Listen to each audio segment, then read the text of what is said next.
Bom dia, gente. Hoje nós vamos começar o último assunto do ano, que é movimento e força. Bom, esse assunto ele requer um pouco mais de atenção, mas eu sei que vocês vão conseguir entender e quem não entender, vocês sabem que tem toda a abertura para me procurar e tirar as dúvidas, tá?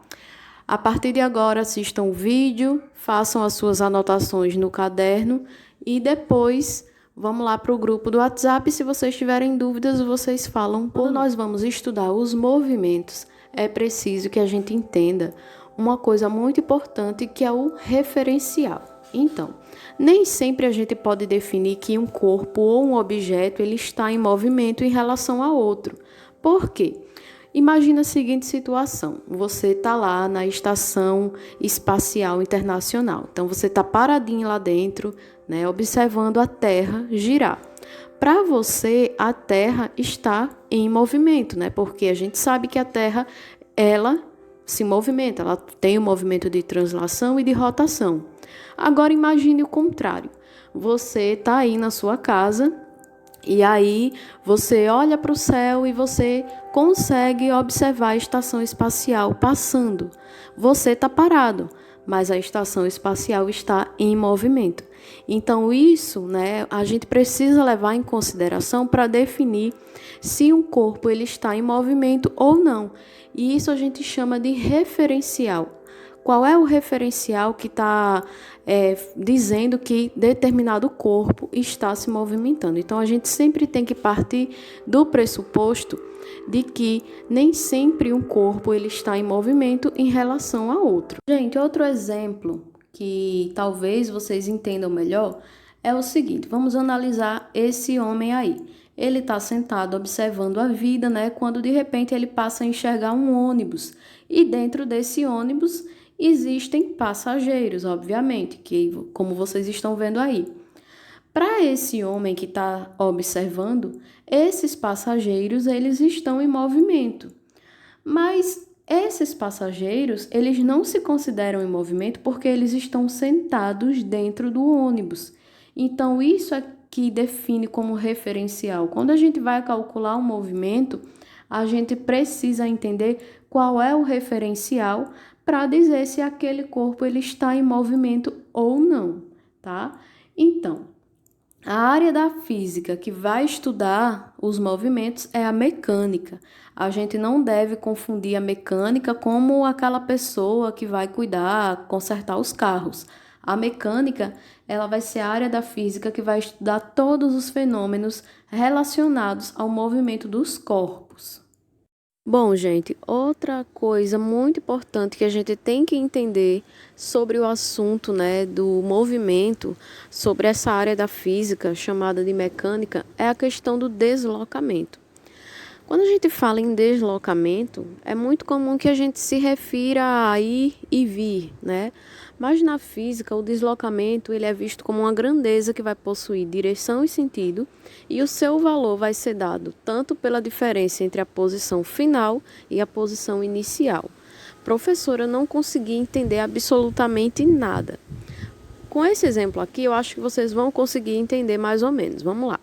Vamos supor que aqui onde vocês estão vendo, né, um prédio, e esse bonequinho com a carinha feliz, como sempre, ele vai ser o Arthur. Então o Arthur ele decide que vai visitar a Ruane na casinha dela. Então o Arthur ele começa a caminhar e quando ele começa a caminhar, nós temos a noção da posição inicial do Arthur. A posição inicial ela vai ser simbolizada pela letra S e o I bem pequenininho, o SI. Tá? Então, toda vez que vocês encontrarem algum livro, SI significa que é a grandeza, né? O número da posição inicial que nós vamos ver daqui a pouco. E aí o Arthur ele começa a caminhar, né? A se deslocar da casa dele, lá do condomínio, até a Ruane. Quando ele chega aqui na casinha da Ruane, ele vai ter a sua posição final. Significa que ele chegou no destino dele. A posição final para a física vai ser simbolizada pela letra S e F, certo? Então, ocorreu aqui o deslocamento. O Arthur ele estava em uma posição inicial, SI, Depois que ele fez todo esse percurso e chegou no destino dele, ele chegou na sua posição final, que é simbolizada por SF. Então, sabendo disso, gente, da posição inicial do Arthur e a posição final, a física ela procura nessa área, né, na mecânica, calcular o deslocamento desse corpo, né, no caso do Arthur. Então, o deslocamento em física ele sempre vai ser simbolizado pelo delta S. Tá? Isso aí, toda vez que vocês encontrarem em algum livro, significa deslocamento, tá? Mas, professora, ainda não consegui entender por que a gente precisa calcular o deslocamento. Como a gente pode calcular o deslocamento de um corpo? Toda vez, pessoal, que você precisar calcular o deslocamento de um objeto ou de um corpo, você sempre vai utilizar essa fórmula aí. Delta S igual a SF menos SI, onde o delta S vai ser a variação de espaço, o SF vai ser o espaço final e o SI vai ser o espaço inicial. Vamos usar um exemplo aqui, calculando o deslocamento do Arthur. Então, supondo que a posição inicial SI do Arthur fosse 10 metros. A partir de então, o Arthur ele começou a caminhar, tá? Quando ele chegou na posição final, que foi lá na casa da Ruane, ele percorreu 100 metros, simbolizado aí por SF. Então, qual é o deslocamento? Como é que a gente vai calcular esse deslocamento? É simples, a gente vai utilizar essa fórmula aí, delta S igual a SF, que significa o espaço final, menos SI, que é o espaço inicial. Para isso, gente, nós precisamos dos dados. Então, o delta S é tudo que a gente precisa descobrir. Nós não temos esse valor, né? Nós vamos calcular esse valor, que significa o deslocamento, é o que a gente quer saber. O SI vai ser o espaço inicial, então nós vimos que é 10 metros. Já o SF, que é o espaço final, significa o quê? Que foram 100 metros percorridos aqui pelo Arthur. Beleza? Sabendo disso, nós temos os dados, é só a gente aplicar na fórmula. Então, vai ficar da seguinte maneira. O delta S é igual a 100, que é o espaço final, menos 10, que é o espaço inicial. 100 menos 10 vai dar 90. Então, significa que o deslocamento do Arthur foi igual a 90 metros. É simples, gente, não tem erro. É só a gente pegar os dados e colocar aí nessa formulazinha. Beleza, vamos utilizar outro exemplo aqui para ter certeza que vocês não vão sair daqui com dúvidas. Temos aí uma professora dando aula. Vamos supor que essa sala é uma sala bem grande, né? Esse quadro aí é bem gigante. Então, a professora, em um espaço inicial, na sua posição inicial, ela percorreu ali 1 metro, tá? Então, ficou lá, né, escrevendo e quando ela se deu conta, a posição final dela já estava a 9 metros. Então, realmente era um quadro bem grande. Qual foi o deslocamento dessa professora? Qual foi o deslocamento, né, que ela fez aí enquanto ela estava dando essa aula?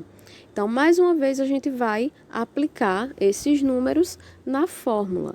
Então, sabendo disso, nós vamos colocar aqui. Delta S é o deslocamento que nós não temos. Nós queremos saber qual é esse deslocamento. O SI, que é o espaço inicial, era de 1 metro. Já o SF, que era o espaço final, era de 9 metros. Aplicando isso aqui, pessoal, na fórmula, nós teremos delta S igual a 9, que é o SF, né, o espaço final, menos 1, que é o SI, que é o espaço inicial.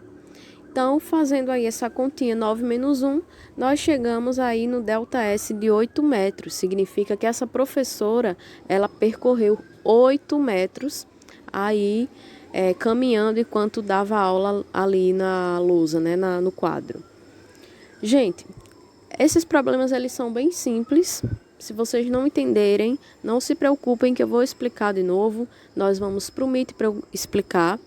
Mas se vocês tiverem dúvidas, é importante que vocês falem, porque esse é o último assunto do ano.